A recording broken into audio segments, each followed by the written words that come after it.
Russia భారత్కి ఊహించినంత ఒక మంచి బంపర్ ఆఫర్ అయితే ప్రకటించింది. అదే S500. మన దగ్గర S400లు ఉన్నాయి కదా, మరొక 400 రావాలి. ఇప్పుడు ప్రస్తుతానికి అయితే 4 ఉన్నాయి, మొన్న ఒకటి వచ్చింది కాబట్టి. S500ను కూడా మనము ఇమ్మని చెప్పాం. మనకి నేరుగా అమ్మమని చెప్తే వాళ్ళు ఏమన్నారంటే, కొన్ని పరిస్థితులు, ఉక్రెయిన్తో ఉన్నటువంటి యుద్ధాలు, అలాగే మాకున్నటువంటి ఆర్థిక సంక్షోభం వల్ల వీటిని నేరుగా ఇవ్వలేము అని సారీ అని కూడా చెప్పింది రష్యా. కానీ ఇప్పుడు రష్యా ఏం చెప్తోందంటే, వ్యూహాత్మకంగా వ్యవహరిస్తూ మేము భారతదేశంతో కలిసి S500ని సంయుక్తంగా నిర్మిస్తాము. బ్రహ్మోక్షపని ఏ విధంగా అయితే నిర్మించామో అదే విధంగా ఇప్పుడు S500ని కూడా మేము నిర్మిస్తామని చెప్పి ఇప్పుడు ఒక ప్రకటన చేసింది.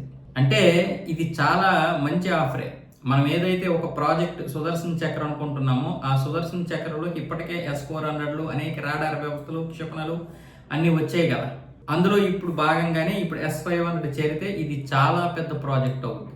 ఎందుకంటే ఇది స్టెల్త్ యుద్ధ విమానాలను కూడా కనుగొంటుంది. కొన్ని వందల కిలోమీటర్లు, వేల కిలోమీటర్ల దూరంలో ఉన్నటువంటి స్టెల్త్ యుద్ధ విమానాలని, అలాగే ఎలాంటి బాలిస్టిక్ క్షిపణులైనా సరే, మధ్యంతర బాలిస్టిక్ క్షిపణి అయినా సరే, అత్యంత సూపర్ పవర్ సోనిక్ క్షిపణి అయినా సరే, ఎలాంటి దాన్ని అయినా సరే అడ్డుకోగలిగేటటువంటి శక్తి, అంటే S400 కంటే ఎక్కువ శక్తి కలిగినటువంటిది S500.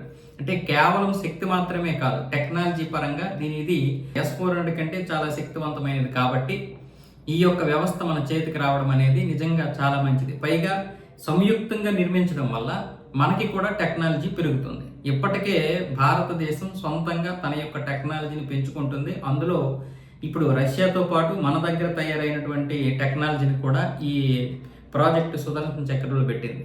అలాగే ఇప్పుడు ఇందులోనే ప్రాజెక్టు కుషా కూడా ఉంది కదా, ఆ కుషాను కూడా ఇందులో చేర్చారు, మన సొంత పరిజ్ఞానంతో తయారైనటువంటి. సో ఈ విధంగా ఇప్పుడు S500 యొక్క టెక్నాలజీ మనకు వస్తే అది ప్రపంచ దేశాలు నిజంగానే దీని మీద ఆశ్చర్యం వ్యక్తం చేస్తాయి.